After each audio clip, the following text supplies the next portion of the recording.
Welcome to Charak life care solutions.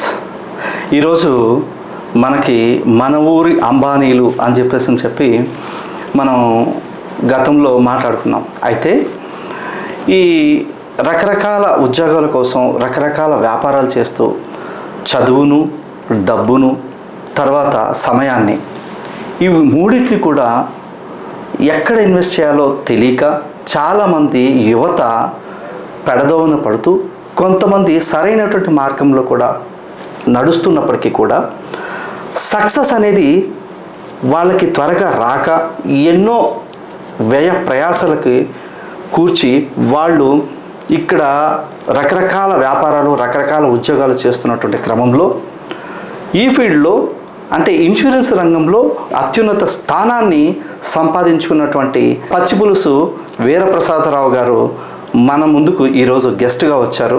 వారి అనుభవాల్ని, వారి జీవిత పాఠాలని మనం ఇప్పుడు తెలుసుకుందాం. నమస్కారం అండి వీరప్రసాదరావు గారు. నమస్తే వెంకటేష్ గారు. ఇప్పుడు చాలామంది రకరకాల వ్యాపారాలు చేస్తూ ఎక్కడ సక్సెస్ కాలేక చాలామంది ఎదురు చూస్తూ ఉంటారు. అంటే ఈ సక్సెస్లో ఈ వ్యాపారం చేస్తే బాగుంటుందా, ఆ వ్యాపారం చేస్తే బాగుంటుందా, లేదా ఈ ఉద్యోగం కొన్నాళ్ళు, ఇంకో ఉద్యోగం కొన్నాళ్ళు, ఇలా చేస్తూ ఉంటారు కదా. సో అలాంటి సందర్భాల్లో మీరు ఇన్సూరెన్స్ రంగంలోకి అసలు ఎలా వచ్చారు, ఇన్సూరెన్స్ రంగంలో మీరు ఎలా ఎదిగారు అనేటువంటి మీ లైఫ్ జర్నీ ఎలా స్టార్ట్ అయింది అనేది మా ప్రేక్షకులకి కొంచెం తెలియజేస్తారా? షూర్ అండి, తప్పకుండా. యూజువల్గా నా కెరియర్ స్టార్టింగ్ 1996 అండి. 96 నుంచి నా కెరియర్ స్టార్ట్ అయితే 96 నుంచి 2009 వరకు నేను దగ్గరగా 12 రకాల జాబులు మారాను, 12 రకాల ఉద్యోగాలు. అంటే 96లో నేను ఒక రైస్ మిల్లో ధాన్యం బస్తాలు దింపేటప్పుడు లెక్కించే ఉద్యోగం నా స్టార్టింగ్.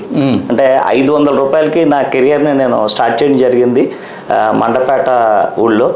బట్ అక్కడి నుంచి దఫాలుగా వేరే ఎక్కడ 10 రూపాయలు ఎక్కువ వస్తే అక్కడ, ఎందుకంటే అవసరం, ఆ రోజున నాకు అవసరం కాబట్టి ఎక్కడ 10 రూపాయలు ఎక్కువ ఇస్తే అక్కడికి వెళ్ళడం. అట్లాగే ఏంటంటే 2008 వరకు కూడా దగ్గరగా 12 మంది దగ్గర నేను పనిచేయడం జరిగిందండి. ఇందులో డిస్ట్రిబ్యూషన్ ఆఫీసెస్ ఉన్నాయి, అట్లాగే ఏంటంటే మల్టీనేషనల్ కంపెనీ వరకు నేను రకరకాల ఫీల్డ్స్లో పనిచేసి ఆఖరికి ఇన్సూరెన్స్ ఇండస్ట్రీలోకి చాలా కాకతాళీయంగా నేను ఇందులోకి అడుగుపెట్టడం జరిగింది. ఎవరో ఒక ఫ్రెండ్స్ ఒక 3-4 జాయిన్ అవుతుంటే వాళ్ళతో పాటు జాయిన్ అవ్వడం జరిగిందండి. జాయిన్ అయిన తర్వాత కూడా నాకు దీని మీద అంత అంటే ఇన్సూరెన్స్ దాంట్లోకి రావడం అయితే వచ్చాను, కానీ నేను దృష్టి పెట్టలేకపోయాను. సో అలాంటి సందర్భంలో 2010లో ఒక యాక్సిడెంటల్ డెత్ క్లెయిమ్ ఒకటి ఇవ్వడం జరిగిందండి. సో ఆ పాలసీకి కస్టమర్ కట్టినటువంటి ప్రీమియం వచ్చి కేవలం 400 రూపాయలు. ట్రామా కేర్ పాలసీ అని ఆ పాలసీ ఇప్పటికీ కూడా రన్నింగ్లోనే ఉంది.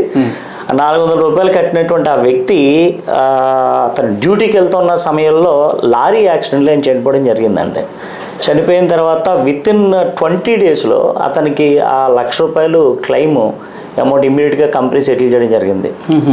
సో ఎప్పుడైతే ఇన్సూరెన్స్ కంపెనీ క్లెయిమ్ సెటిల్ చేస్తుందో 1,00,000 రూపాయలు, ఆ ఫ్యామిలీకి ఆ 1,00,000 రూపాయలు, అంటే ఇది చెప్పేది 2010లో 1,00,000 రూపాయలు అంటే ఈ రోజున గోల్డ్ బిస్కెట్ 7 నుంచి 8 లక్షలు ఉందండి. బట్ ఆ రోజున గోల్డ్ బిస్కెట్ 1,00,000 రూపాయలు ఉండేది. Example, right? సో అలాంటి సందర్భాల్లో వాళ్ళకి ఆ 1,00,000 రూపాయలు ఇచ్చేటప్పటికి దే ఫెల్ట్ వెరీ హ్యాపీ. ఎందుకంటే ఆ 1,00,000 రూపాయలు చిన్న పిల్లలు ఆవిడికి పాపం. సో భర్త పోయాడు. సో అలాంటి సందర్భాల్లో ఎప్పుడైతే 1,00,000 రూపాయలు వాళ్ళకి హెల్ప్ అయిందో ఆటోమేటిక్గా నాకు అనిపించింది, అమ్మో, అంటే నేను ఉన్నటువంటి ఈ ఇన్సూరెన్స్ ఫీల్డ్ అనేది ఎంత ఇంపార్టెంటా, అంటే ఒక ఫ్యామిలీని నిలబెట్టే అంత దీంట్లో డెప్త్ ఉందా అన్నది నాకు ఆ క్షణాన్న నాకు అర్థమైంది. ఆ వ్యక్తి పేరు కూడా గిడుతూరి వెంకట్రావు. అతని పేరు కూడా నేను ఇప్పటికే మర్చిపోలేను నేను. సో అది ఎప్పుడైతే ఆ ఇన్సిడెంట్ జరిగిందో అక్కడి నుంచి ఓకే, మనం దీంట్లో ఏదో సాధించాలి అన్న ఇది పట్టుకుంది. 2010 నుంచి నేను మళ్ళీ ఈ రోజు వరకు వెనుతిరిగి చూడలేదండి. నేను ఈ స్టార్ హెల్త్ ఇన్సూరెన్స్ కంపెనీలోకి వచ్చిన తర్వాత దగ్గరగా 2,850 క్లెయిమ్స్ ఇంతవరకు నా ద్వారా నేను సెటిల్ చేయడం జరిగింది. అమౌంట్ వచ్చేటికి దగ్గరగా 17 crores 17 కోట్ల రూపాయలు నా చేతుల మీదుగా నేను నా క్లయింట్స్కి క్లెయిమ్ సెటిల్ చేయడం అనేది జరిగింది. ఇది చాలా అదృష్టంగా భావిస్తాను. వండర్ఫుల్ అండి. అసలు 17 కోట్ల క్లెయిమ్ ఒక సింగిల్ పర్సన్ ఇవ్వడం అనేది, సింగిల్ పర్సన్ ద్వారా ఇవ్వడం అనేది చాలా గొప్ప విషయం అది.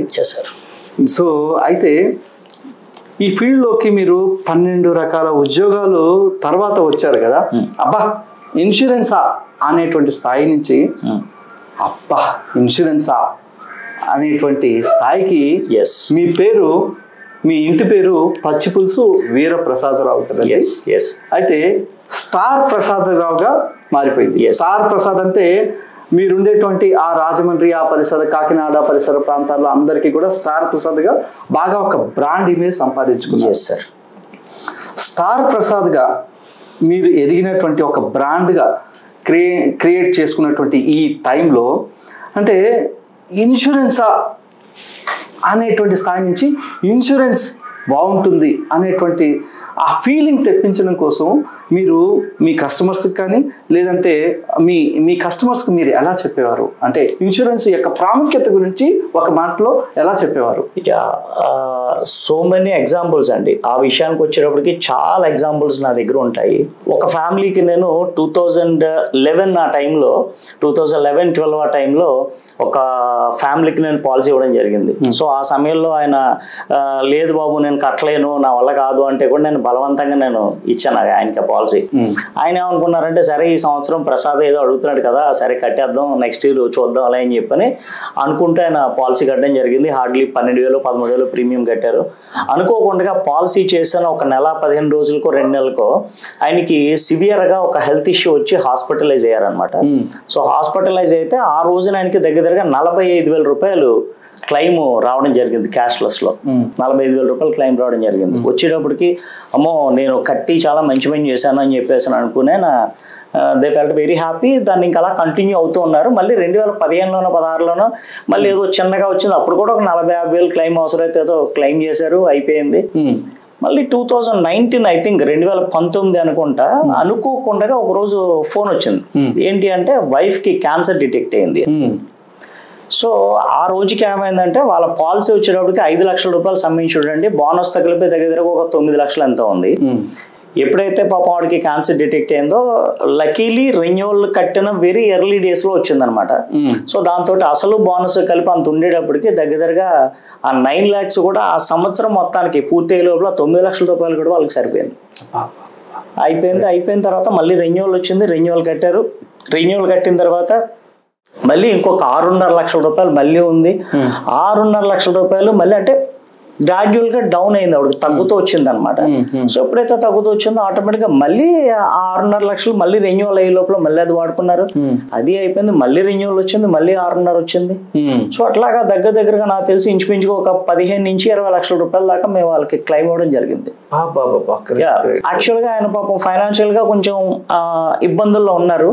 సో అలాంటి సందర్భాలలో ఆయన ఇప్పటికీ చెప్తుంటారు అనమాట, ప్రసాద్ నిజంగా నాకు నువ్వు ఆ రోజున పాలసీ చేసి చాలా మంచి పని చేశారు మీరు నాకు, లేకపోతే ఈ రోజున నా పరిస్థితి ఏమైపోయేదో, నేను ఎలాంటి స్థితిలోకి వెళ్ళిపోయి ఉండేవాడినో.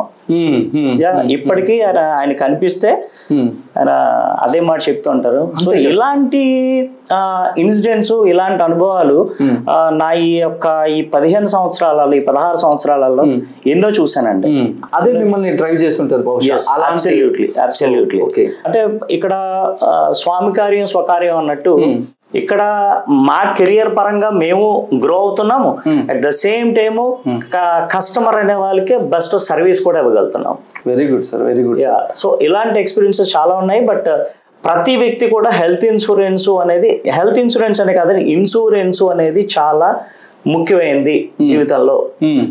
మనకి ఈ గ్రాసరీస్ ఇవి మంత్లీ కావాల్సినటువంటి ఈ ఎసెన్షియల్స్ అన్ని ఎలా అయితే మనకి కావాల్సి ఉంటాయో, సో హెల్త్ ఇన్సూరెన్స్ కూడా ఆ విధంగానే ఖచ్చితంగా తీసుకోవాలండి. నాట్ ఓన్లీ హెల్త్ ఇన్సూరెన్స్ ప్రతి వ్యక్తి జీవితంలోనూ ఒక best some insured term insurance ఉండాలి, ఒక best some insured health insurance ఉండాలి. అట్లాగే ఈ రెండు కూడా జీవితంలో చాలా ప్రాముఖ్యతని చూపించేటటువంటి పార్ట్స్.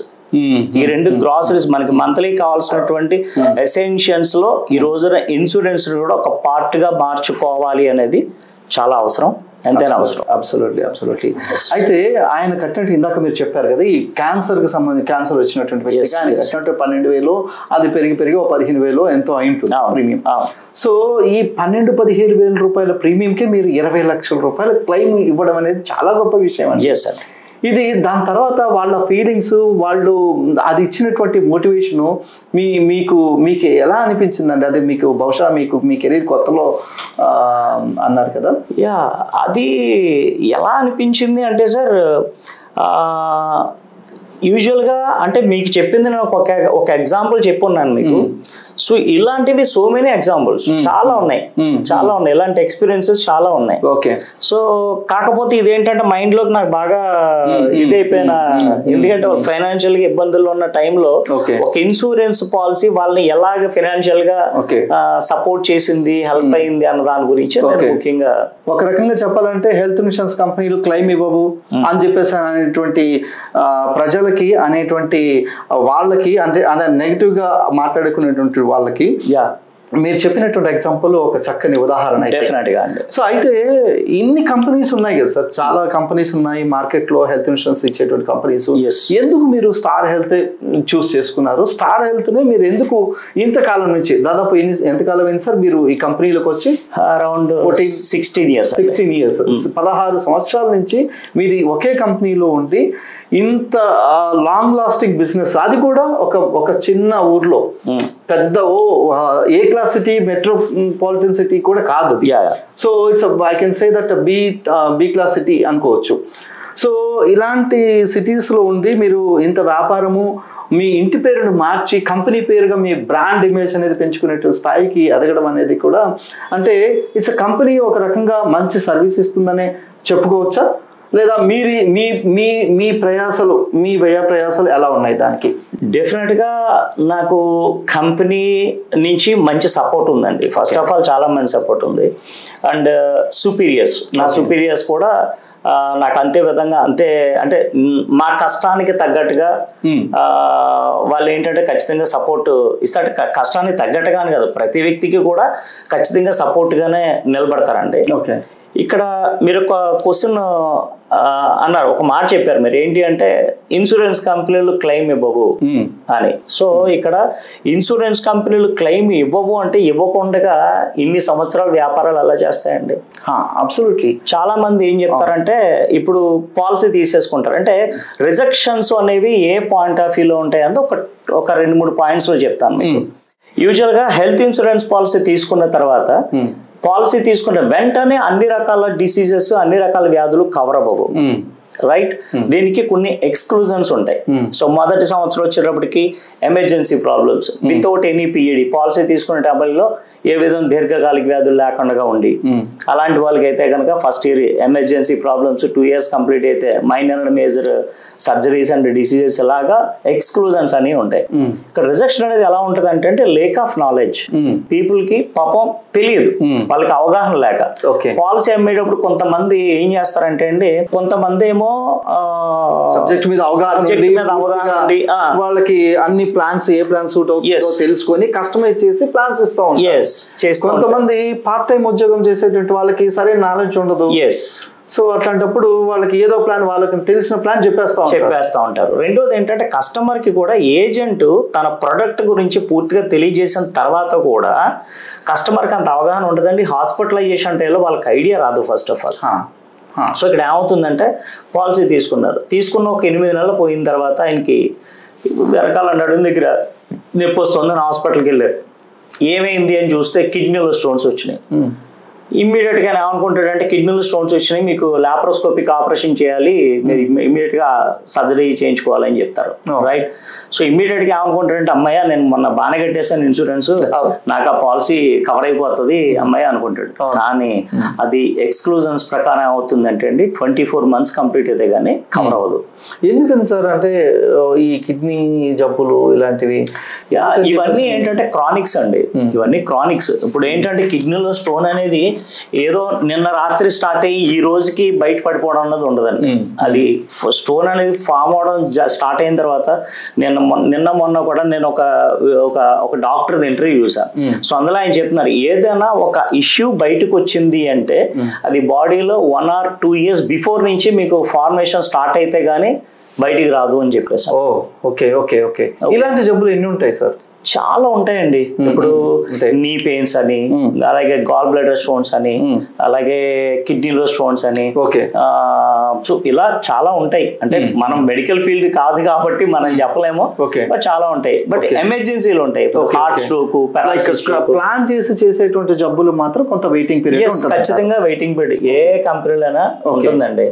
సో అలాంటి సందర్భాల్లో ఒకటి. రెండవది ఏంటంటే హెల్త్ ఇన్సూరెన్స్ పాలసీ తీసుకునేటప్పుడు 100% తీసుకోవాల్సిన అతి పెద్ద ముఖ్యమైనటువంటి జాగ్రత్త ఏంటి అంటే, మీలో ఏదైతే health issue previous health issues ఉన్నాయో, లైక్ ప్రీ ఎగ్జిస్టింగ్ డిసీజెస్ అంటే దీర్ఘకాలిక వ్యాధులు, పాలసీ తీసుకోవడానికి మునుపటి ఉన్నటువంటి ఇబ్బందులు ఏమున్నా సరే ముఖ్యంగా దాచకూడదు. ఇక్కడ డాక్టర్ దగ్గర, లాయర్ దగ్గర ఎట్టి పరిస్థితుల్లో అబద్ధం చెప్పకూడదు, నిజం చెప్పాలి అంటారు. At the same time insurance advisers దగ్గర, మాలాంటి మేనేజర్స్ దగ్గర కూడా పాలసీ తీసుకునే ముందు ఖచ్చితంగా అన్ని చెప్పి తీసుకోవాలి. అలా తీసుకున్నట్లయితే ఏమవుతుంది, మహా అయితే వెయిటింగ్ పీరియడ్ ఉంటుంది. ఒక 2 years 3 years as per policy conditions ప్రకారం 30 days వెయిటింగ్ పీరియడ్ ఉంటుంది. వెయిటింగ్ పీరియడ్ అయిన తర్వాత మీకు ఆ డిసీజ్ కి సంబంధించింది ఏదైతే ఉందో కవరేజ్ లోకి వచ్చేస్తుంది. సో అట్లా కాకుండా చాలా మంది ఏం చేస్తారంటే, అమ్మో నాకు ఉన్నటువంటి వ్యాధిని నేను చెప్పేస్తే కంపెనీ పాలసీ అవుదేమో, ఎందుకు వచ్చింది ఆయన చెప్పని ఏం చేస్తారంటే ఇన్సూరెన్స్ అడ్వైజర్స్ దగ్గర దాస్తారు. అయిపోయింది ఒక 2 ఏళ్ళు 3 ఏళ్ళు లేకపోతే ఒక 5 ఏళ్ళు పోయిన తర్వాత, సపోజ్ నాకు అది కూడా ఒక ఎగ్జాంపుల్ ఉందండి. మా రాజమండ్రిలోనే ఒక కస్టమర్ నా దగ్గర 9 years నుంచి పాలసీ చేస్తున్నారు. పాలసీ చేసినప్పుడు మేము ప్రొఫైల్ అడుగుతాం, కస్టమర్కి ఏమేమి ఉంది ఏంటి అని. ఆ రోజు ఏజెంట్ తో పాటు కూడా నేనే వెళ్ళాను, అన్ని మాట్లాడడం చేసాం, అంత అయిన తర్వాత ఆయన సడన్ గా హాస్పిటలైజ్ అయ్యారు. హాస్పిటలైజ్ అయితే క్లెయిమ్ పెడితే రిజెక్ట్ అయింది. ఏంటి రిజెక్ట్ అయిందని చెప్పి చూసేటప్పుడు, మాకు రిజెక్ట్ అయిన తర్వాత మాకు ఆయన మమ్మల్ని అప్రోచ్ చేయరు, ఏంట్రా విషయం చెప్పని చూస్తే ఆయనకి సీజర్స్ ఉన్నాయండి. ఆయనకి 18 years ఏజ్ అప్పటి నుంచి సీజర్స్ ఉన్నాయండి. అంటే ఫిట్స్. ఈ సీజర్స్ ఉన్నాయన్న విషయం పాలసీ చేసినప్పుడు మాకు చెప్పాల. చెప్పుంటే యూజువల్ గా సీజర్స్ ఉన్న వాళ్ళకి depends on case to case policy ఇవ్వచ్చు, ఇవ్వకపోవచ్చు. రైట్. సో 9 సంవత్సరాల పాటు ఆయన పాలసీ కట్టేశారు. 9 సంవత్సరాల నుంచి ₹1 క్లెయిమ్ చేయలేదు, ఏమీ చేయలేదు. ఇంచుమించుగా 7 నుంచి 9 సంవత్సరాల మధ్యలో అవుతుంది అనుకుంటా. ఐ థింక్ అయిపోయిన తర్వాత క్లెయిమ్ రిజెక్ట్ అయింది. ఏంట్రా అంటే కేస్ షీట్ చూస్తే ఇది పరిస్థితి. మరి అదేంటి సార్, మరి ఆ రోజున మరి మీరు ఏమీ లేదన్నారు కదా, ఏ ఇబ్బంది లేదన్నారు కదా అంటే, అబ్బాయి లేదండి, నాకు ఏం లేదండి. మరి మీరు డాక్టర్ దగ్గర మీరు క్లియర్ గా చెప్పారు కదా, మీరు చెప్పే నోట్స్ ఏవైతే ఉన్నాయో అవి పెట్టే మేము మిమ్మల్ని ఇచ్చేస్తున్నాము అని చెప్పి వాళ్ళు ప్రెజర్ తీసుకొచ్చినా సరే అక్కడ వాళ్ళు యాజ్ పర్ నా ఏదైతే యాజ్ పర్ రికార్డ్స్ కస్టమర్ చెప్పిన ఫీడ్బ్యాక్ ని బట్టి ఏదైనా మనకి ఇది అవుతుంది. అంటే ఇది ఎందుకు చెప్తున్నానంటే అండి, చాలా అడ్వైజర్ దగ్గర వెరీ వాల్యుబుల్ అండి. ఎందుకంటే అడ్వైజర్ దగ్గర దాచొచ్చు, బట్ రేపన్న రోజు హాస్పిటల్ కి వెళ్లాల్సిన అవసరం వచ్చినప్పుడు డాక్టర్ కేస్ షీట్ లో ఏది దాయకూడదు. సో ఇమ్మీడియట్ గా పిన్ టు పిన్ మొత్తం అంతా చెప్తారు. ఆ కేస్ షీట్ ఆధారంగానే ఇన్సూరెన్స్ కంపెనీ క్లెయిమ్లు అనేది సెటిల్ చేయడం జరుగుతుంది. సో అట్లాగే క్లెయిమ్ రిజెక్ట్ అయిపోయింది. క్లెయిమ్ రిజెక్ట్ అయిపోయింది, క్లెయిమ్ ఇవ్వలేదు కంపెనీ.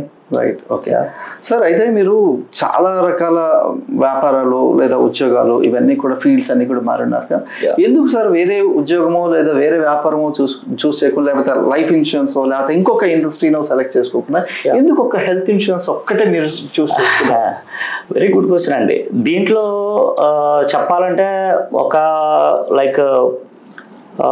ఒక మంచి సాటిస్ఫాక్షన్ ఉంటుంది సార్ ఈ జాబ్లో. కష్టం ఉంటుంది, సుఖం ఉంటుంది, అన్నీ ఉంటాయి దీంట్లో. ఎందు గురించి అంటే సార్,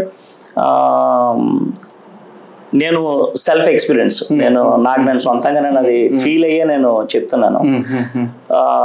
ఏదైనా ఒక అనారోగ్య సమస్య వచ్చినప్పుడు 2 రకాల బెంగలు ఉంటాయండి. ఒకటేంటంటే నా ఆరోగ్యం ఏమైపోయిందో, నేను ఎలా కోలుకుంటానో, ఎంతకాలానికి కోలుకుంటానో అన్నది ఒక బెంగ అయితే, అయ్యి బాబోయ్ ఎంత ఖర్చు అయిపోతుందో, ఎంతవరకు నేను దాచుకున్న డబ్బులన్నీ దీని నిమిత్తం ఖర్చు అయిపోతాయేమో, లేదు నా దగ్గర సేవింగ్స్ ఏం లేవు, అమ్మో నా బంగారం మొత్తం నేను ఇప్పుడు బ్యాంక్ లో పెట్టాలా లేకపోతే అమ్మాలా లేకపోతే అప్పు తేవాలా. సో ఇలాంటి భయాలు ఇలాంటి సందిగ్ధాలు చాలా ఉంటాయి. బట్ మనం ఒక హెల్త్ ఇన్సూరెన్స్ పాలసీని అలాంటి ఫ్యామిలీకి అంటే యూజువల్ గా పాలసీ అమ్ముతున్నాము అంటే సార్ ఏదో మన కమర్షియల్ దృక్పథంతో ఏదో పాలసీ అమ్మేయాలి నేను ఏదో ఏజెంట్ గా ఏదో చేసేయాలనే విధంగా కాకుండా దాని యొక్క ప్రాముఖ్యతని మనం తెలియజేసి కస్టమర్ కి పాలసీ ఇచ్చినట్టయితే డెఫినెట్ గా దాని యొక్క ఇంపాక్ట్ ఖచ్చితంగా ఉంటుందండి. రెండోది ఏంటంటే ఇక్కడ నేను చెప్పేది ఎప్పుడైతే హెల్త్ ఇన్సూరెన్స్ పాలసీ ఉందో మీకు 50% జబ్బు ఆటోమేటిక్ గా తగ్గిపోతుంది. ఓకే, ఎందుకు అంటే ఇక్కడ నా ఆరోగ్యం ఏమైందో ఓకే పర్లేదు నేను కాస్ట్లీ వైద్యం అయినా సరే నేను చేయించుకోవచ్చు ఎందుకంటే నాకు వెనకాల హెల్త్ ఇన్సూరెన్స్ ఉంది అన్న సాటిస్ఫాక్షన్ ని మీరు అంటే కస్టమర్స్ లో చూసారు. ఎస్, అందుకనే మీరు ఈ హెల్త్ ఇన్సూరెన్స్ కంపెనీ ఖచ్చితంగా చూస్ చేసుకున్నారు. ఖచ్చితంగా. అయితే మీరు హెల్త్ ఇన్సూరెన్స్ అంటే రకరకాల వ్యాపారాలు చేసి లేదా ఉద్యోగాలు చేసి మీరు ఇక్కడికి వచ్చారు కదా, ఇనిషియల్ డేస్లో మీకు ఎలా ఉండిందండి? అంటే లైక్ వెళ్ళగానే అడగగానే అందరూ మీకు మీ చుట్టుపక్కల బంధువులు కానీ మీకు తెలిసినటువంటి వాళ్ళందరూ కూడా మీరు అడగగానే ఇన్సూరెన్స్ మీకు చేస్తారా, లేకపోతే ఎలాంటి అనుభవం మీకు అంటే ఇనిషియల్ డేస్లో మీకు? లేదండి, నేను కెరియర్లో కంటే ఈ ఇన్సూరెన్స్ ఇండస్ట్రీలోకి వచ్చిన కొత్తలో ఎలా ఉండేది అంటే హెల్త్ ఇన్సూరెన్స్ ఎందుకండి మనకు డబ్బులు వెనక్కి రావు కదా. సో మొదట్లో ప్రతి వ్యక్తి యొక్క ఆలోచన ఆ విధంగానే ఉండేదండి. ఇంచుమించుగా అది రాను గ్రాడ్యువల్గా చేంజ్ అవుతూ వచ్చింది. ఎందుకంటే పిల్లల ఎడ్యుకేషన్ వల్ల చదువు వల్ల తర్వాత ఏంటంటే ఇప్పుడు ఈ చాలా మంది పిల్లలు ఏంటంటే ఫారిన్ కంట్రీస్ వెళ్ళి అక్కడ స్థిరపడడం, సో అక్కడ ఏదైనా అనారోగ్య సమస్య వస్తే ఇన్సూరెన్స్ తోటి వాళ్ళు ట్రీట్మెంట్ తీసుకోవడం, సో అలాంటివన్నీ కూడా ఏంటంటే ఇక్కడ అప్లై చేయడం. సో దాంతో గ్రాడ్యువల్ గా ఆ యొక్క అంటే మనకు డబ్బులు వెనక్కి రావు కదా ఎందుకు కట్టడం అనే ఆలోచనని కొంత అలా మార్పు రావడం అనేది జరుగుతూ ఉన్న సమయంలో కోవిడ్ వచ్చిందండి. ఓకే, కోవిడ్ వచ్చిన తర్వాత ఎంటైర్ పీపుల్ అందరిలో కూడా అవేర్నెస్ బాగా పెరిగింది. అమ్మో మనకి డబ్బులు వెనక్కి రాకపోవడం మాట పక్కన పెడితే రేపటి రోజు మనకేమైనా అనారోగ్య సమస్యలు వస్తే మన ఆస్తులు అమ్ముకోవాలి కదా, లేదా అప్పులు చేసుకోవాలి కదా. లేదు, నాకంటూ ఒక మంచి హెల్త్ ఇన్సూరెన్స్ పాలసీ ఉండాలి అనే ఆలోచన వచ్చింది.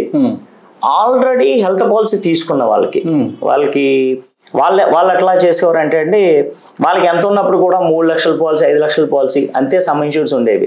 దెన్ ఈ రోజున కోవిడ్ తర్వాత సమ్ ఇన్సూరెన్స్ ఎక్కడికి వెళ్ళి అంటే 25 lakhs 50 lakhs 1 crore 2 crores.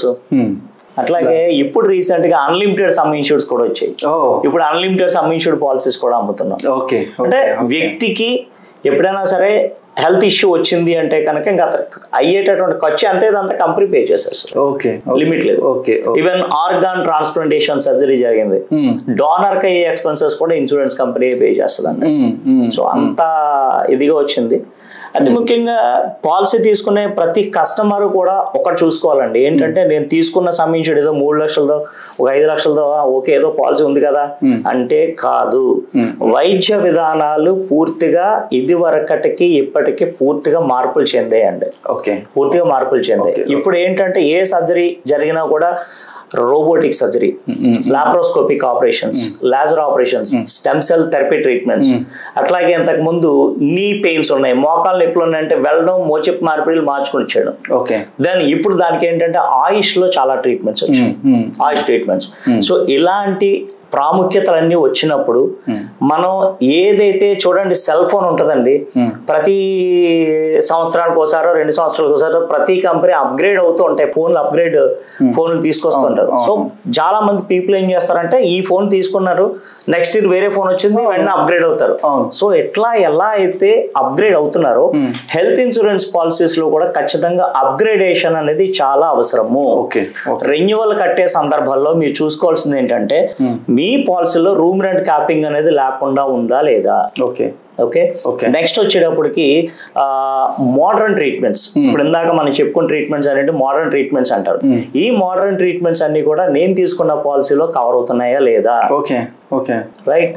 ఇలా ఏంటంటే అలాగే ఇవి చాలా ఇంపార్టెంట్ అండి, అంటే రూమ్ రెంట్ క్యాపింగ్ లేకుండా ఉండడం, అలాగే ఏంటంటే మోడర్న్ ట్రీట్మెంట్స్ కవరేజ్, అలాగే ఇంపోర్టెడ్ ఇంప్లాంట్స్ అది మనకి కవర్ అవుతున్నాయా లేదా, అలాగే ICU and operation theatre charges మీద కూడా క్యాపింగ్ లేకుండా ఉందా లేదా, అట్లాగే రోడ్ అంబులెన్స్ జనరల్ గా చాలా కంపెనీలు రోడ్ అంబులెన్స్ వచ్చేటికి 5 లక్షలకి అయితే 2,000 ఇస్తాము 3,000 ఇస్తాము ఇట్లా ఉంటాయి.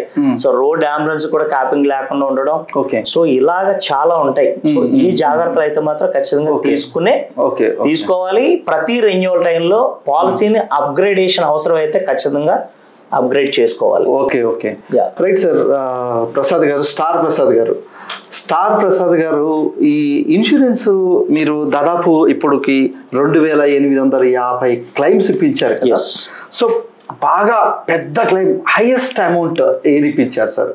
అంటే ఎంత పెద్ద, అంటే మీకు బాగా గుర్తుండిపోయేటువంటి ఒక ఫిగర్, ఒక అమౌంట్ ఉంటుంది కదా, పెద్ద క్లైమ్ ఇది అని చెప్పేసి అనిపించుకునేటువంటి క్లైమ్ ఏంటి సార్? వాళ్ళు కట్టినటువంటి ప్రీమియం ఎంత? వాళ్ళు కట్టే ప్రీమియం వచ్చేవాడికి అరౌండ్ 70,000 per annum అట్లాగా కడుతుంటారు. అంటే స్టార్టింగ్ లేదు 3 లక్షలు 5 లక్షల పాలసీతో స్టార్ట్ చేసి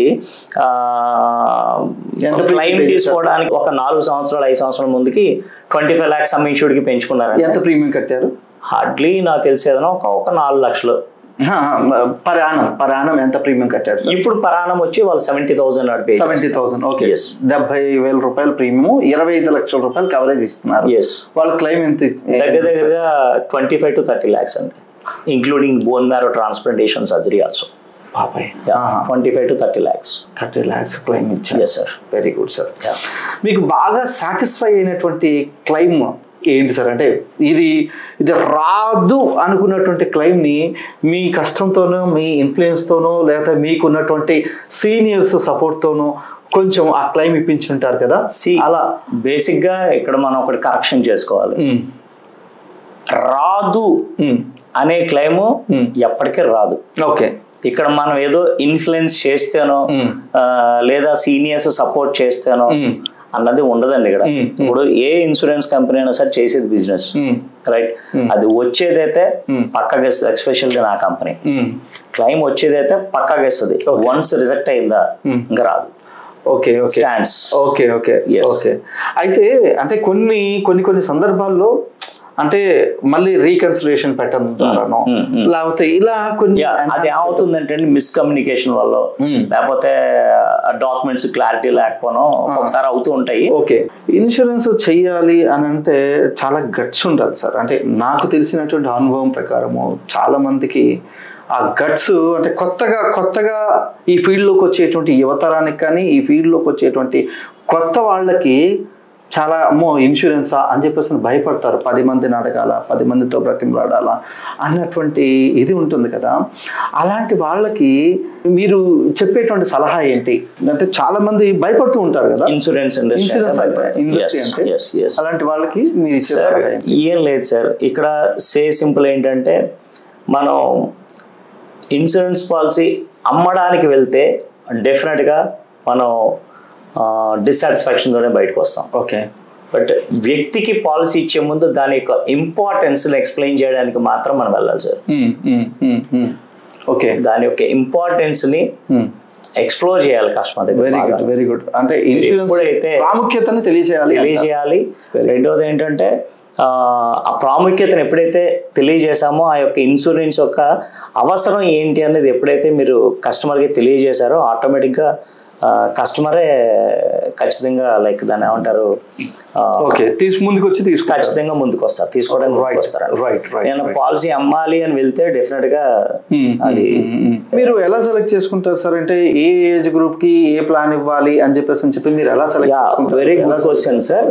మా దగ్గర వచ్చేటప్పటికి ఏంటంటే మా దగ్గర కస్టమైజ్డ్ ప్రొడక్ట్స్ ఉంటాయి. కస్టమైజ్డ్ ప్రొడక్ట్స్ అంటే బేసిక్గా కస్టమర్ దగ్గర వెళ్ళిన తర్వాత ముందు కస్టమర్ ప్రొఫైల్ తెలుసుకున్న తర్వాత సపోజ్ కస్టమర్కి ఏమైనా హెల్త్ ఇష్యూస్ ఉన్నాయి అంటే కనుక సో వాళ్ళకి ఏ విధమైన పాలసీ ఇవ్వాలి, ఏ రకమైనటువంటి హెల్త్ ఇష్యూస్ లేవు అంటే కనుక వాళ్ళకి ఏ విధంగా ఇవ్వాలి, పెళ్లి కావాల్సిన పిల్లలు ఉన్నారంటే కనుక వాళ్ళకి ఏ రకమైన పాలసీ ఇవ్వాలి, డయాబెటిక్ పేషెంట్స్ ఉంటే వాళ్ళకి ఏం పాలసీ ఇవ్వాలి. సో ఇట్లా మా దగ్గర కార్డియాకి సంబంధించిన వాళ్ళకి ఇస్తామంటే ఆల్రెడీ స్టంట్ కానీ బైపాస్ కానీ జరిగిన వాళ్ళకి star health insurance company policy ఇస్తుంది. డయాబెటిక్ పేషెంట్స్కి ప్రత్యేకించి ప్రత్యేకించి పాలసీ ఇస్తోంది, అట్లాగే క్యాన్సర్ వచ్చిన వాళ్ళకి పాలసీ ఇస్తోంది, అలాగే ఆర్టిజం పిల్లలకి ప్రత్యేకించి పాలసీ ఇస్తోంది. సో ఇట్లా మా దగ్గర ఏంటంటే కస్టమైజ్డ్ గా ప్రతి అంటే ఎలాంటి కస్టమర్ కి అయినా సరే ఆల్మోస్ట్ మాక్సిమం మేము పాలసీ అనేది ఇవ్వగలం. అలాంటి ప్లాన్స్ మా దగ్గర ఉన్నాయి. బట్ కస్టమర్ దగ్గర ముందు కూర్చున్న తర్వాత ఆయన ప్రొఫైల్ పూర్తిగా తెలుసుకున్న తర్వాతనే నా వరకు నేనైతే కనుక వాళ్ళకి ఏదైతే సూటబుల్ అవుతుందో అది మనం. మీరు ప్రతి కస్టమర్ దగ్గరికి డైరెక్ట్ గా వెళ్ళి పాలసీ చేస్తారా సార్, లేదంటే ఆన్లైన్ ఎట్లా ఎలా ఏ మోడ్ ఆఫ్ రిఫరెన్సెస్ సార్? అంటే ఓకే రెఫరెన్స్ ద్వారా వచ్చిన కస్టమర్ దగ్గరికి పర్సనల్ గా వెళ్ళి మాట్లాడి చేస్తారా, లేదా ఓవర్ ద ఫోన్ ద్వారా? ఒక్కొక్క సందర్భంలో వెళ్తూ ఉంటామండి. ఓకే, ఫోన్ లో కూడా ఓవర్ ఫోన్ కూడా అవుతుంటాయి. ఓకే మరి సర్వీస్ లో ఏమి ఇబ్బందులు రావా? సర్వీసుల్లో అంటే ఇబ్బందులు అంటే అండి, ఇప్పుడు నేను రాజమండ్రిలో ఉన్నాను సార్. రాజమండ్రిలో ఉన్నటువంటి కస్టమర్కి నేను పాలసీ ఇచ్చాను, ఆయనకి ట్రీట్మెంట్ ఏదో అవసరమైన రాజమండ్రిలోనే ట్రీట్మెంట్ తీసుకోరు కదా. అవును, ఆబ్వియస్లీ హైదరాబాద్ వెళ్ళొచ్చు, బెంగళూరు వెళ్ళొచ్చు, చెన్నై వెళ్ళొచ్చు, ఎక్కడికైనా. At the same time Hyderabad లో ఉన్న క్లయింట్ కి నేను రాజమండ్రిలో ఉండి పాలసీ ఇచ్చాను. సో అలాంటి సందర్భంలో అంతే కదా. ఇక్కడ ఏంటంటే అండి, మీకు ఇందాక చెప్పాను క్లెయిమ్ సెటిల్మెంట్ టైంలో వారం 10 రోజులు నా దగ్గరికి 1-2 వస్తాయి, ఈ లోపల అడ్మిట్ డిశ్చార్జ్ అవ్వడం కూడా అయిపోతుంటాయి. ఎక్కడన్నా కూడా ఓవర్ ఫోన్ అండి అంతే. కస్టమర్ హాస్పిటలైజ్ అయినప్పుడు తన కన్సర్న్ ఏజెంట్ ఎవరైతే ఉన్నారో కన్సర్న్ ఏజెంట్ గా లేకపోతే మాట్లాడే మేనేజర్స్ కి కానీ ఖచ్చితంగా ఇన్ఫార్మ్ చేయాలి. ఇన్ఫార్మ్ చేస్తే వాళ్ళకి ఏదైనా సర్వీస్ పాయింట్ ఆఫ్ వ్యూ ఏదైనా కావాల్సి వచ్చినప్పుడు మేము హెల్ప్ చేయగలుగుతాం. ఓకే సార్, ఇప్పుడు చాలా రకాల ప్లాట్ఫామ్స్ వచ్చాయి కదా, లైక్ పాలసీ బజార్ అని ఇంకోటి చాలా రకాల, ఈవెన్ ఫోన్ పేలు గూగుల్ పేలో కూడా ఇన్సూరెన్స్ అమ్మేస్తున్నారు, బ్యాంకులు ఇన్సూరెన్స్ అమ్ముతున్నారు. అవునండి. వాటికి మీకు ఉన్నటువంటి తేడా ఏంటి అంటే ఎందుకు, what is the difference between that? ఒక ఇది చెప్తారంటే, బట్టలు అమ్మే షాప్ లో మాత్రమే బట్టలు కొనుక్కోవాలి. ఓకే, ఇక్కడ గాజులు తిలకం సీసాలు అమ్మే దగ్గరికి వెళ్ళి బట్టలు కొనుక్కుంటారంటే అలా. రైట్. సో ఇక్కడ ఏంటంటే ఇన్సూరెన్స్ అడ్వైజర్స్ అనేది ఏంటంటే అండి, అడ్వైజర్ వచ్చేటప్పటికి ఏంటంటే కస్టమర్కి ఏ సమయంలో ఏ రకమైనటువంటి సపోర్ట్ కావాల్సి వచ్చినా కూడా అర్ధరాత్రి ఫోన్ చేసినా కూడా ఈ రోజున అడ్వైజర్ అనేవాడు రెస్పాండ్ అవుతారు సార్. ఓకే అలా అని ఆన్లైన్ లో తీసుకోకూడదా అని నేను చెప్పను, తీసుకోవచ్చు. కానీ మీరు ఆన్లైన్ లో పాలసీ తీసుకుంటే ఏ అర్ధరాత్రో అపరాత్రో తగని తప్పని ప్రాబ్లం వచ్చి హాస్పిటలైజ్ అయినప్పుడు ఆన్లైన్ లో పాలసీ చేసినప్పుడు ఆన్లైన్ లో ఎవరిని అప్రోచ్ అవ్వాలి? టోల్ ఫ్రీ నెంబర్ని అప్రోచ్ అవ్వాలి. ఒకటి నొక్కితే తెలుగు మాట్లాడతాను, 2 నొక్కితే క్లయింట్ గురించి. సో ఇట్లా ఏంటంటే ఐవీఆర్ సెక్షన్స్ అన్ని మాట్లాడాల్సి వస్తుంది. అది ఈజీగా నీకు అర్ధరాత్రి అవసరమైనప్పుడు నువ్వు ఒక సింగిల్ ఫోన్ కాల్ తో నీ ఏజెంట్ నీకు అవసరమైతే దగ్గర అటెండ్ అయ్యి నీ సర్వీస్ ఇస్తాడు. అది ఈజీగా. ఓకే, బాగా చెప్పారు ప్రసాద్ గారు. 100% అడ్వైజర్ ఖచ్చితంగా ఉండాలి సార్. ఓకే, అంటే మనకి ఈ మధ్యకాలంలో కరోనా అప్పటి నుంచి కూడా మన కాలర్ టోను కరోనా వల్ల అది పెట్టుకోండి, మాస్క్ పెట్టుకోండి, అది పెట్టుకోండి అని చెప్పేసి ఇప్పుడు ఏదో మన ఆన్లైన్ మోసాల గురించి రింగ్ టోన్స్ వస్తున్నాయి, అది వినడానికే ఓపిక లేదు. ఇంకా ఐవీఆర్ కాల్లో 1 నొక్కండి, 2 నొక్కండి, 3 నొక్కండి అని చెప్పి 10 నిమిషాలు దాన్ని ట్రాగాన్ చేసి తర్వాత మన ప్రాబ్లం అంతా కూడా మన పేషెన్స్ టెస్ట్ చేసేటువంటి టైం ఓపిక ఎవరికి ఉంటుందని చెప్పినట్టు అడ్వైజర్ ద్వారా రీఎంబర్స్మెంట్ టైంలో కూడా అండి అడ్వైజర్ ఉండడం వల్ల అవుతుందంటే వాళ్ళు సజెస్ట్ చేయగలుగుతారు, వాళ్ళు గైడ్ చేయగలుగుతారు. తీసుకొచ్చిన ఏంటంటే ఇప్పుడు కంపెనీకి మొత్తం తీసుకొచ్చిన పేపర్స్ అన్ని ఇప్పుడు టోల్ ఫ్రీ కాల్ చేశారనుకోండి, మీ పల్ల పేపర్స్ పంపించండి అంటారు. వీళ్ళు ఏం చేస్తారు, మొత్తం కలెక్ట్ చేస్తారు, టోల్ చెప్పిన అడ్రస్ కి పంపించేస్తారు. అయిపోయిన తర్వాత మీరు పంపించిన పేపర్లు ఆ పేపర్ లేదు, ఈ పేపర్ లేదు, అది కావాలి, ఇది కావాలి, క్వరీస్ పడతా ఉంటాయి. అదే త్రూ అడ్వైజర్ తీసుకుంటే ఏమవుతుందంటే అండి, అడ్వైజర్ మాట్లాడిన మేనేజర్స్ దగ్గర తీసుకొస్తారు, లేకపోతే కొంచెం మంది ప్రొఫెషనల్స్ ఉంటారు, వాళ్ళైతే ఏమేం కావాలని వాళ్ళే చూసుకుంటారు, వెరిఫై చేసి ఒకవేళ కావాలి అంటే మీరు డాక్యుమెంట్ కంపెనీకి సబ్మిట్ చేయడానికి ముందే అవన్నీ వెరిఫై చేసి మొత్తం ఫిల్ చేసి పెట్టగలుగుతాం. ఎగ్జాక్ట్లీ ఫిల్ చేసి పెట్టగలుగుతాం. సో అది ఆ పాయింట్ ఆఫ్ వ్యూలో వచ్చినట్టు చాలా మంది ఈ మధ్యకాలంలో సాఫ్ట్వేర్ పిల్లలు ఉన్నారండి. సో వాళ్ళు ఏం చేస్తారంటే డిస్కౌంట్స్ ఆన్లైన్ లో 7% అని 10% అని డిస్కౌంట్స్ వస్తున్నాయి కదా, సో మాకు నాలెడ్జ్ ఉంది కదా, ఒకవేళ క్లెయిమ్ వచ్చిందంటే మేము చూసుకోగలం, మేము పెట్టుకోగలం అనుకుంటారు. రైట్. తల్లిదండ్రులు పల్లెటూరులో ఉన్నారండి, ఈయన ఎక్కడో హైదరాబాద్ లోనో బెంగళూరులో అయితే అవుట్ ఆఫ్ కంట్రీలోనే జాబ్ చేస్తున్నారండి. రైట్. అతను ఆన్లైన్ లో పాలసీ తీసుకుంటే తల్లిదండ్రులు కష్టం వచ్చినప్పుడు సర్వీస్ ఎవరు ఇస్తారు? మంచి పాయింట్. అదే ఒక అడ్వైజర్ ఉండడం వల్ల ఏమవుతుందంటే తల్లిదండ్రులు పల్లెటూరులో ఉండి ఈ అబ్బాయి అబ్రాడ్లో ఉన్నప్పటికీ కూడా ఇతనికైనా అనారోగ్య సమస్య వచ్చింది అనుకోండి, అయితే తల్లిదండ్రులు లేకపోతే ఆ అబ్బాయి ఆ ఏజెంట్కి ఫోన్ చేసి చెప్పారనుకోండి, ఖచ్చితంగా అలా సర్వీస్ ఇస్తారు. Absolutely. So important health insurance మాత్రం అబ్సల్యూట్లీ త్రూ అడ్వైజర్ మాత్రమే తీసుకోవాలి అనేది నా strong believe. Very good sir. In the span of 16 years experience. Very good sir, very good. Okay, మంచి పాయింట్ చెప్పారు సార్. అయితే అడ్వైజర్స్ అన్న మాట వచ్చింది కాబట్టి మీ కెరీర్ లో 16 సంవత్సరాల దీంట్లో చాలా మంది కుటుంబాలకి మీకు ఇన్సూరెన్స్ ద్వారా వాళ్ళకి ఒక కెరీర్ అనేది ఏర్పరచుంటారు కదా సార్. సో ఎంతమంది అడ్వైజర్స్ ని మీరు ట్రైన్ అప్ చేసి ఉంటారు సార్? నా దగ్గర అరౌండ్ ఇంచుమించుగా ఒక 200+ ఏజెంట్స్ని నేను 200 మంది పైన ఏజెంట్స్ ఉన్నారండి. Great great sir, great sir. అంటే 200 ఫ్యామిలీస్కి మీరు కెరీర్ ఆపర్చునిటీ అనేది ప్రొవైడ్ చేశారు. కెరీర్ ఇచ్చింది సార్, కంపెనీ మీకు ఇచ్చింది, మీ ద్వారా వాళ్ళకి కంపెనీ కెరీర్ అనేది ప్రొవైడ్ చేసింది. Right sir, right sir. Regular గా వాళ్ళకి మీరు ఇచ్చేటువంటి ట్రైనింగ్స్ అవన్నీ కూడా మీరే ప్రొవైడ్ చేస్తుంటారండి? డెఫినెట్ గా అండి. కంపెనీ సైడ్ నుంచి మాకు కంపెనీ ప్రత్యేకించే ట్రైనింగ్ టీమ్ ఉంటుంది. ఓకే. సో ట్రైనింగ్ టీమ్ వల్ల ఏంటంటే ఇంతకు ముందు కోవిడ్ బిఫోర్ ఏంటంటే అంతా ఫిజికల్ మీట్లు ఉండేవి. కోవిడ్ వచ్చి అందరికి జూమ్ అనేది ఒకటి ఇంట్రొడ్యూస్ చేసింది. ఇప్పుడు ఏంటంటే జూమ్ లింక్ త్రూ మా దగ్గర ట్రైనింగ్స్, మా దగ్గర కొత్తగా జాయిన్ అడ్వైజర్స్ కి కూడా every week Monday to Friday every week evening 7 o'clock training session ఉంటుంది. ఓకే. జూమ్ లోనే. ఓకే. సో ఆ 1 hour 40 minutes 1 hour ఉంటది. ఆ టైంలో వాళ్ళు అక్కడ స్పెండ్ చేయగలిగితే వాళ్ళకి ప్రొడక్ట్ వైజ్ వాళ్ళకి ట్రైనింగ్స్ అనేది కూడా జరుగుతుంది. మీకు ఈ ఫీల్డ్లో జరిగినటువంటి సక్సెస్లు అంటే విజయాలు గురించి మనం ఇప్పటిదాకా మాట్లాడుకున్నాం. అపజయాలు అంటే అబ్బా ఎందుకు కట్టాము ఈ ప్రసాద్ గారి దగ్గర ఇన్సూరెన్స్ అని కానీ, లేదా ఈ స్టార్ హెల్త్లో కానీ, లేదంటే ఈ కంపెనీలో ఎందుకు ఇన్సూరెన్స్ తీసుకున్నాము అని చెప్పి బ్యాడ్ ఎక్స్పీరియన్సెస్ కానీ ఏమైనా ఉన్నాయా సార్? యూజువల్గా సార్ ఇప్పుడు ఇన్సూరెన్స్ అనేది ఈ సబ్జెక్ట్ అనేది ఏంటంటే చాలా పెద్ద సబ్జెక్ట్ అండి. ఇది ఎంత లోతుకి వెళ్ళినా కూడా ఇంకా కొత్త విషయాలు తెలుసుకుంటానే ఉండాల్సినటువంటి ప్రొఫెషన్ సార్ ఇది. సో మా వరకు యాజ్ పర్ కంపెనీ మాకు ఇచ్చే ట్రైనింగ్ ప్రకారం మేము ఏదైతే కస్టమర్ చెప్పాలో అదంతా చెప్పి జాగ్రత్తగా మేము మ్యాక్సిమం ఇదవుతూనే ఉంటాము. బట్ మీరు చెప్పినట్టుగా నాకు బ్యాడ్ ఎక్స్పీరియన్సెస్ అంటే ఇప్పుడు ఒక 10 years బ్యాక్ ఒక ఎక్స్పీరియన్స్ అయిందండి. అప్పటి నుంచి మళ్ళీ ఏం లేదు. కానీ అది కూడా ఏంటంటే పాలసీ చేసిన వెరీ ఎర్లీ, దాన్ని ఎర్లీ క్లెయిమ్ అంటారు. ఎర్లీ పాలసీ చేసిన 4 నెలలకి ఆయనకి బైపాస్ చేయాల్సి వచ్చింది. బైపాస్ చేయాల్సి వచ్చింది. సో కస్టమర్ కి అప్పటికే డయాబెటీస్ ఉంది. సో అది పాలసీ చేసినప్పుడు చెప్పలేదు ఆయన. సో హాస్పిటల్ డాక్టర్ దగ్గర అది చెప్పడం జరిగింది. పాలసీ రిజెక్ట్ అయిపోయింది. అంటే నేను పాలసీ క్యాన్సిల్ చేసేసారు, క్లెయిమ్ రాలేదు. ఆ టైంలో కొంచెం ఇబ్బంది పడ్డాను. ఇబ్బంది పడ్డాను ఇన్ ద సెన్స్ వాళ్ళు అంటే తిట్టడం లేకపోతే ఇంకోటో ఇది కాదు. అంటే మేము చాలా నమ్మకంగా మీ దగ్గర మీరు చేస్తే మీరు అలాగా. సో ఇక్కడ ఏంటంటే ఇక్కడ దీంట్లో నా తప్పేం లేకపోయినా కూడా అండి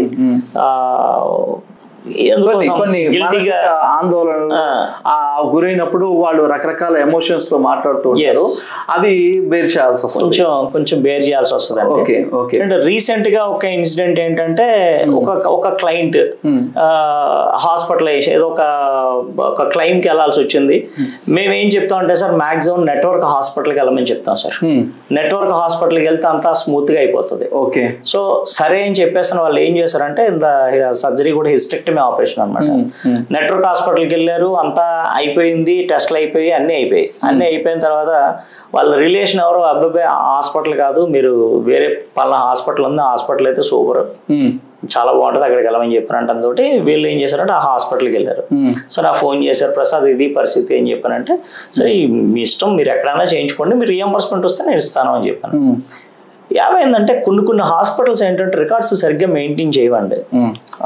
సో ఇక్కడ ఆ ప్రాబ్లం వల్ల ఏమైందంటే లాస్ట్ ఆగస్ట్ నుంచి ఇప్పటికీ ఇంకా అలా సాగుతూనే ఉంది క్లెయిమ్. ఏంట్రా అంటే ఆఖరికి రిజెక్ట్ కూడా అయిపోయింది. ఎందు గురించి అంటే ప్రాపర్ గా డాక్యుమెంట్ హాస్పిటల్లో లేపలేదు. ఓకే. పోనీ చిన్న హాస్పిటలా అంటే చాలా పెద్ద హాస్పిటల్. అలాంటి హాస్పిటల్ కూడా ప్రాపర్ డాక్యుమెంటేషన్ మెయింటైన్ చేయకపోవడం, అట్ ద సేమ్ టైమ్ మా కంపెనీ నుంచి వెరిఫికేషన్ పెడితే వెరిఫికేషన్ ఆఫీసర్ హాస్పిటల్కి వెళ్తే కూడా వాళ్ళతో కొంచెం బాగా దురుసుగా మాట్లాడడం, హాస్పిటల్ పీపుల్ సరిగ్గా రెస్పాండ్ అవ్వకపోవడం. అంటే హాస్పిటల్ మేనేజ్మెంట్ చేసేటువంటి తప్పుల ద్వారా కూడా కంపెనీకి at the same time customer కి ఇబ్బందులు, and at the same time మీలా చేసినటువంటి మీకు కూడా ఇబ్బందులు కలుగుతాయి. ఓకే. సో ఇక్కడ కస్టమర్ ఎంతసేపు ఏంటంటే సార్, అడ్వైజర్ లేదంటే మాట్లాడిన మేనేజర్స్ సజెషన్స్ కూడా తీసుకుంటే బాగుంటది. డిపెండ్ అయిపోమని మేము చెప్పాం. ఎందుకంటే ప్రతిరోజు హాస్పిటలైజేషన్స్ చూస్తుంటాం కాబట్టి బై ఎక్స్పీరియన్స్ కొంత మేము నాలెడ్జ్ షేర్ చేయగలం.